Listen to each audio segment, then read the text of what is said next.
Assalamu alaikum and welcome to our show. We're going to have an exciting show for you today. This is really a part two. I'll be your host, Brother Benjamin Shabazz, and our very special and honored guest is Brother Dr. Lieutenant Colonel, Imam, Chaplain Khallid Shabazz. Assalamu alaikum. Alaikum salam. How you doing, brother? Alhamdulillah, doing well. All right, brother. We want to get right into this because the last show was so revealing. We want to get right into the second show. So let's open up with a dua. Why don't you open us up this time? Okay. ربنا آتنا في الدنيا حسنة وفي الآخرة حسنة وقنا عذاب النار. Oh Allah, give us the best of this world and that of the hereafter. ربنا لا تزغ قلوبنا بعد إذ هديتنا وهب لنا من رحمة إنك أنت الوهاب. Don't let our hearts deviate after you have guided us to the truth. ربنا ربي زدني علما. Increase us in knowledge. Ameen. Ameen. So the last show we talked a lot about how your education and how you became Muslim. Yes. And so for those of us who didn't see the last show, I want to briefly just read myself Okay. some of your achievements as a Muslim and also as a chaplain in the military.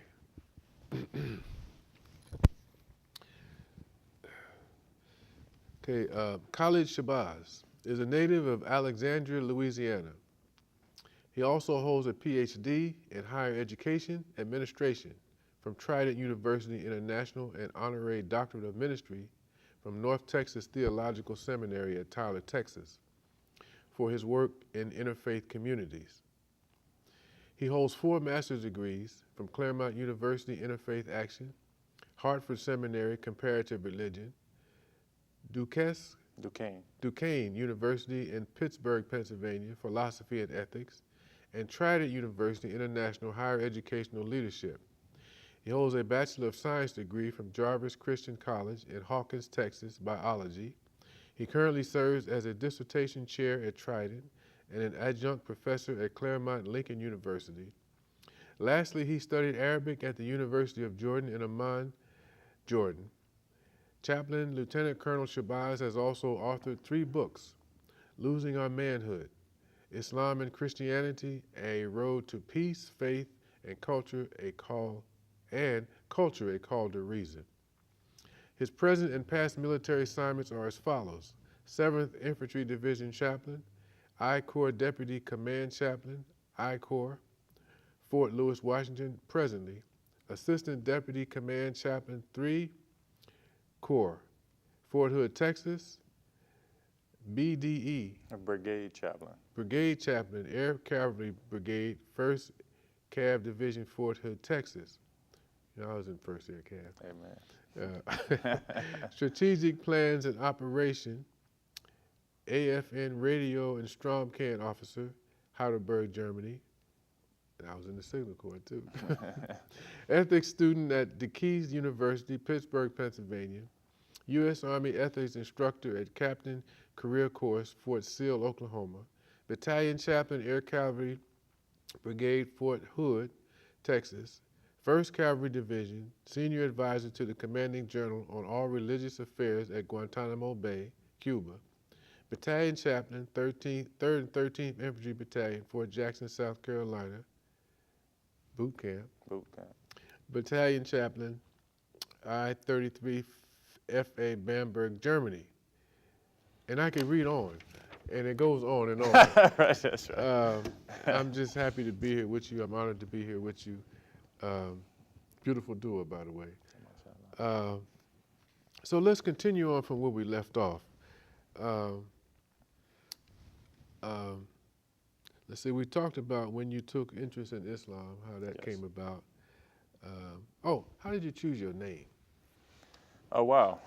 Interesting. So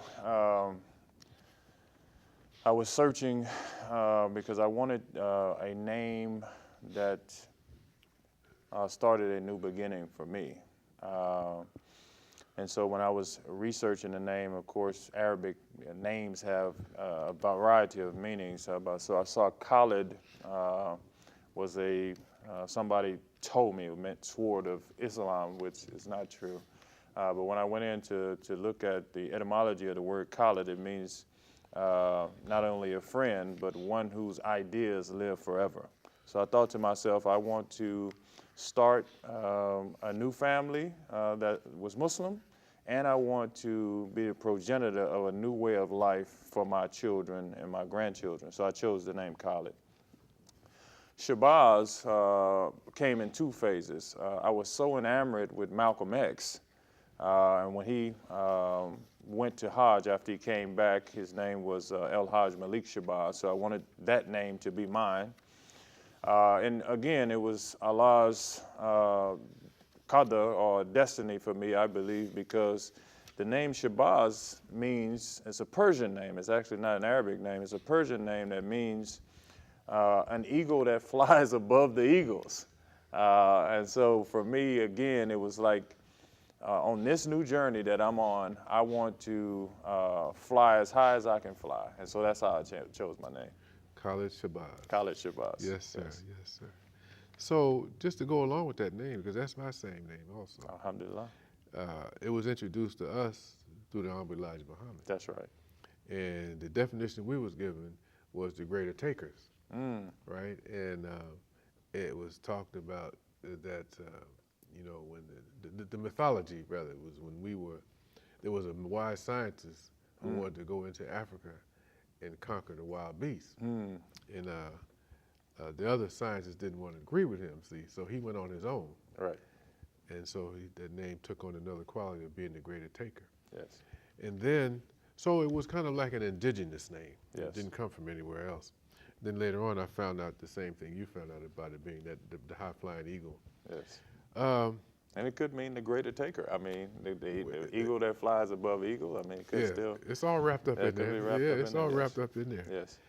So the thing that I also wanted you to talk about is you got all this knowledge here. You got all this education. You got all of these titles. Yes. What is the message you have for young people? Well, my message for young people is that no matter how you feel inside, no matter what journey you're on, you can make it. No matter whatever happened to you prior to is not indicative of who you are now. You know, there's an old saying that says, until you change the way you look at things, the things that you look at will never change. My job as an educator, my job as an imam, my job as an inspirational person is to get those young people to look at things and look at themselves different. You know, the Quran says, لَقَدْ خَلَقْنَا الْإِنسَانَ فِي كَبَادٍ. It says, man faces not the uphill road. And so if I could get them to realize that if they go up that uphill road, the rewards are going to be great. It's another statement in the Quran that is congruent to that. It says, فَإِنَّ مَا الْعُسْرِ يُسْرًا. After every difficulty comes ease. So if I could get them to look at themselves and say, if I face this difficulty, there's going to be ease on the other side of that. Now, once I get them to see that, now I can tell them my story about molestation, about being shot in the back, about being beat with shovel, about being thrown out of school. I could make them see that I am no different than them. I can help them to see, not only am I no different from you, I'm going to attach myself to you as your personal mentor, because in this world, it's hard with education. Without it, you absolutely cannot make it. Alhamdulillah, yes, sir.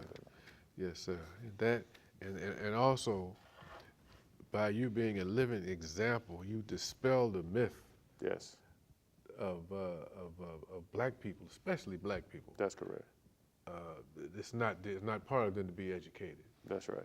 These little stories about, you know, you think you white now, or why you talking white, and all that little kind of crazy backwards thinking. That's right. You know, you've dispelled that myth. That's right. So that's beautiful.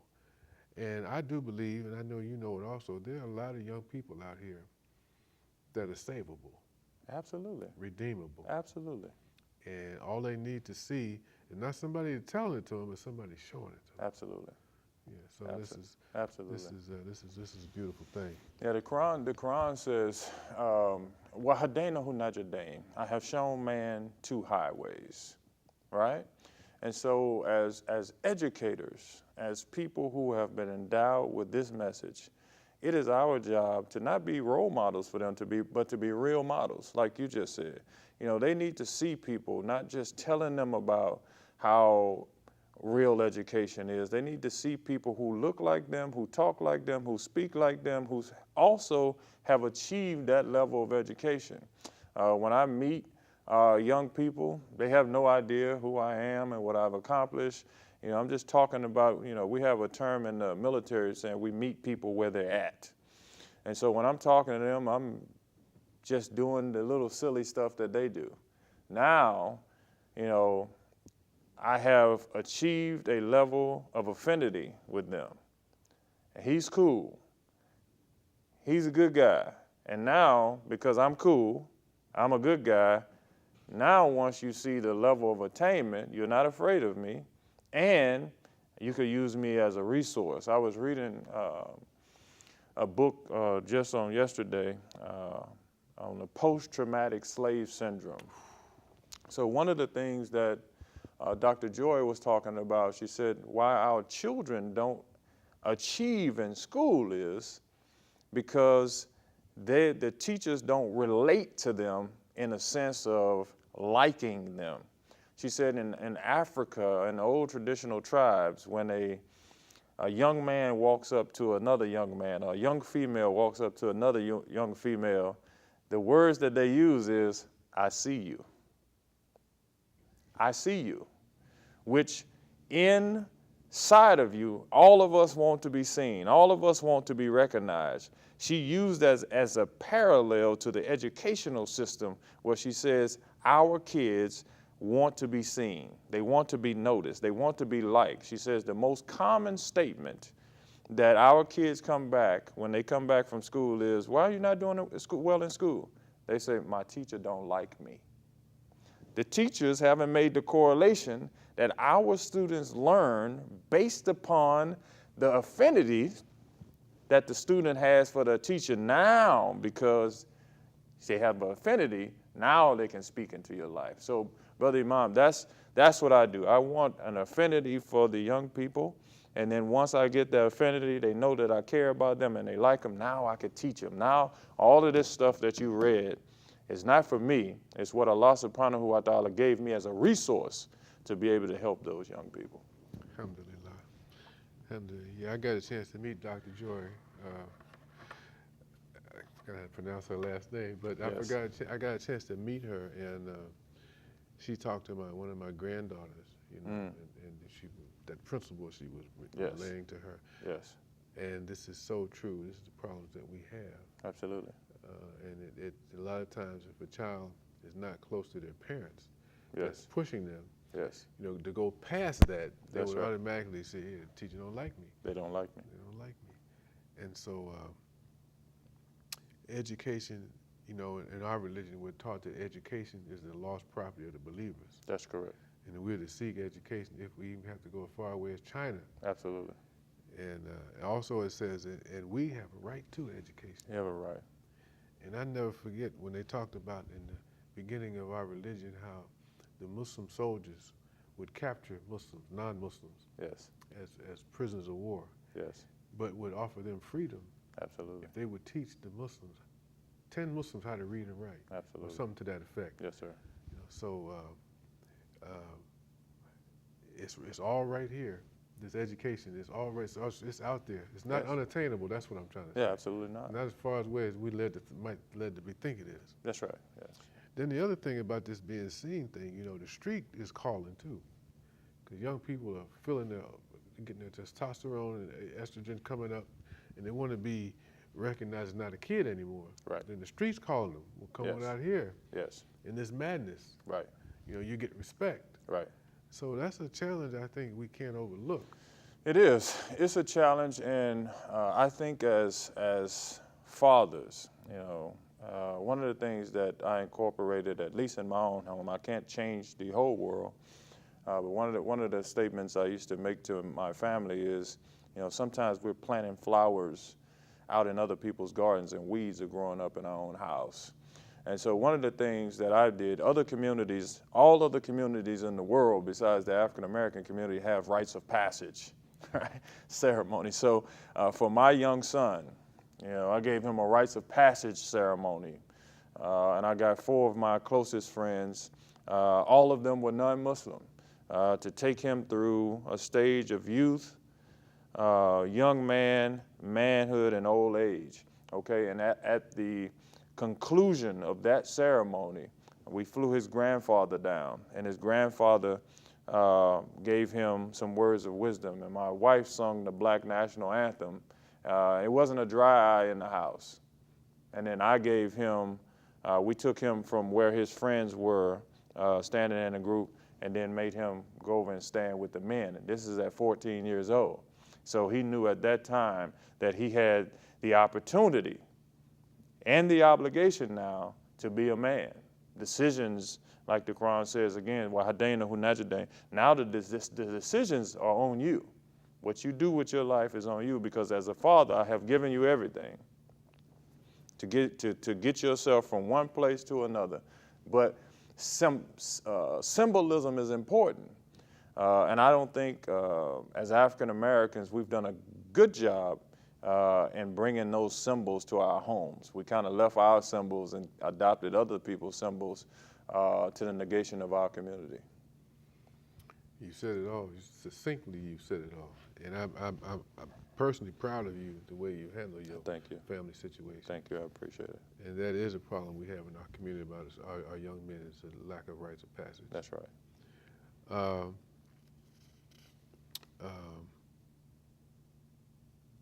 So how long have you been a chaplain?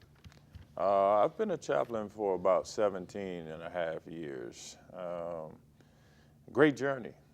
I mean, honestly, have a chance to meet people from all different walks of life. And one of the interesting things about being a chaplain is, you know, 99.9% of the people that I minister to are non-Muslims. You know, I see the Muslims on Friday, we do Jummah, and then I counsel all of the Muslims on the base during that time. But 99.9% of the interaction I have is with non-Muslims. And so you have an opportunity to be an ambassador for religion. You have an opportunity to offset what's on CNN and all these other news shows. So that's the phenomenal thing about the position that the Army has allowed me to be in. I'm looking at the time, and there's 2 things I want to do. I want to go over some of your items here, but the thing I want to ask you, though, you told me a story one time about, you said you came to your office and there was a young Caucasian sitting there. That's correct. Could you go over that story? Again, man, my time in the Army has been extremely incredible. So I come in after a meeting, and this master sergeant, which in the Army, you know, it's a big deal. You know, these are the guys there at the tip of the spear. They're one rank away from the highest enlisted rank, sergeant major. And it's a Caucasian American sitting in my office. You know, he's got his head slumped down, and he sees me. He said, "Oh my God, I'm so happy to meet you. I've heard so much about you, da da da." And I'm thinking to myself, wow, great, I appreciate it. And then he says, "I've been reading about Islam for about 4 or 5 years." And now, like, my head is like, whoa, how did we go from you being happy to meet me to now you're interested in Islam? He said, "I've always been interested in Islam, but it's counterculture. But now I'm strong enough. I want to become Muslim." And I'm looking at him like I'm looking at you like, really? And so I'm saying, phenomenal, no problem. I'm going to give you a copy of the Quran. He said, "I already have it." I said, "I'm going to give you some reading material." He said, "Sir, I already have it. When can we go to the mosque so I can become Muslim?" I said, "Well, you have to wait until next Friday." So the next Friday, we went down. He became Muslim, you know, met the community, hugged everybody. Never seen him again. And I've been here 3 years. But, you know, instances like that, they're actually quite common. Now, not maybe with Caucasian Americans, but young African Americans all the time. They see you, they want a piece of your peace, your authenticity, and they say, hey, whatever is making you be like you are, I want a piece of that. And so they come down to the mosque all the time and come in, they listen, they get what they need, and some of them you just never see again because now they've gotten what they needed, like I did as a young man, and they're going to go out to the ends of the world to practice what they learned there. Yes, that's a beautiful story, beautiful story. So now we can get the cameraman to zoom in on some of these awards here. This is the first award, and if we could get a zoom in, you can explain what this is.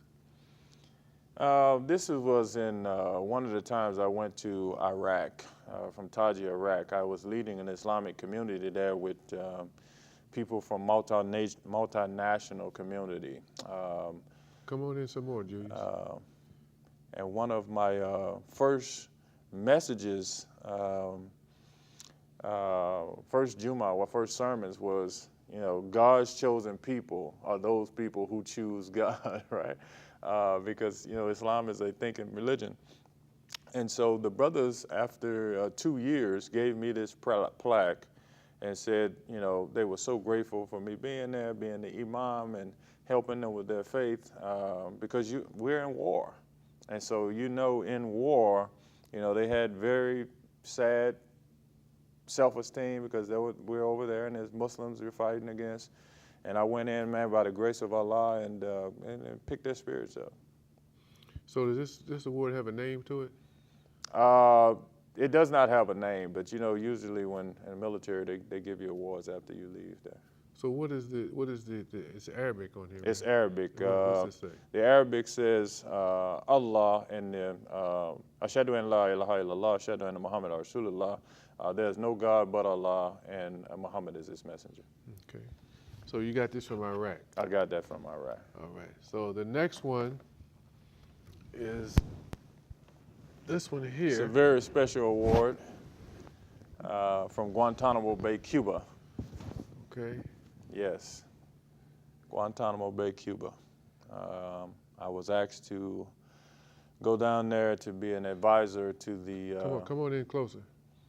Asked to go down to be an advisor to the general on all Islamic affairs in Guantanamo Bay.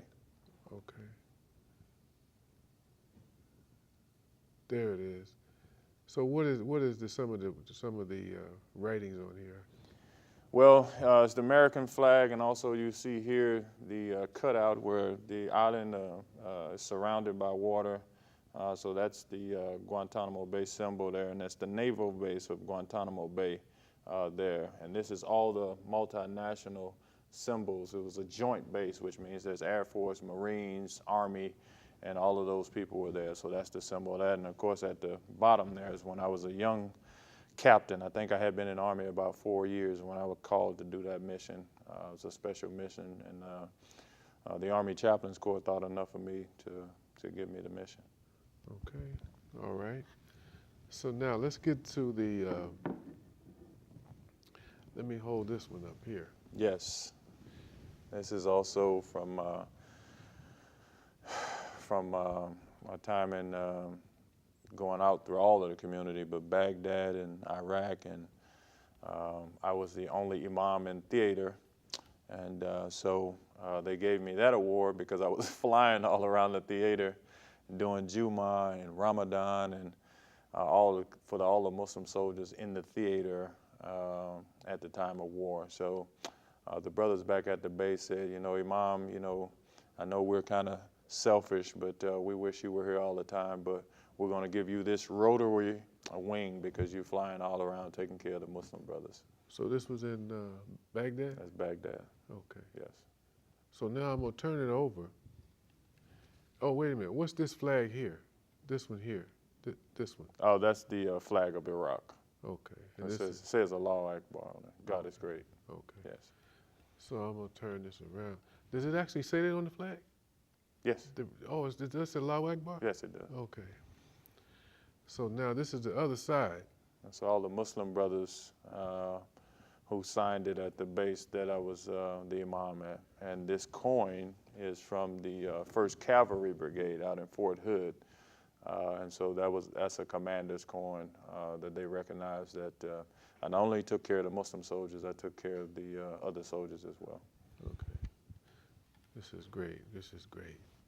So now, let me see, help me put this back down easily. Okay, so now we have this, what you call a stole? Stole. Yeah, Okay. it's in the Christian tradition. It's something that has been put around the incoming spiritual head who's ever taken the spiritual reins of the unit or a power. And so now, as I said before, I'm the 7th Infantry Division Chaplain, the first Muslim in the history of the United States to do that. So this was passed to the commander by the previous division chaplain. He took it off his neck and he put it on my neck to symbolize that now I'm the spiritual head for his 14,000 soldiers. So all religious support plans are, I manage them, the marriage retreats, any kind of programs that are going on, I'm the person that manages them with my staff. Okay. So we're running out of time, but just very quickly, could you explain those symbols? Yes, this is the 7th Infantry Division. This is the division I'm in, and this is the United States eagle and flag there, which kind of symbolizes that not only I'm in the 7th Infantry Division, but I'm also a part of the United States Army. Wait a minute, let's hold that up again. There we go, there we go. Yeah. Yes. Okay. All right, and then tell us about the one that's on the back And of of your course, because I'm the first, I get to have my own symbol there. The Christian chaplains have the cross, the Jewish chaplains have the Star of David, but for me, I'm the first, so I have my Islamic symbol on there, the star and the crescent moon, symbolizing that I'm the Muslim chaplain. Okay. Brother Khallid, we out of time. Okay. I want to thank you again for spending Yes. your time and Yeah, sharing with us. Absolutely, absolutely. And as we open with the dua, could you close us out with a dua? Yes. Oh Allah, thank you for the time that we've spent here with our brothers and sisters of the Muslim community and those who are watching from other communities. Make us strong, keep us continuous in our effort to uplift humanity. Ameen. Ameen. Brother Julius, how much time we got? We got 10 seconds?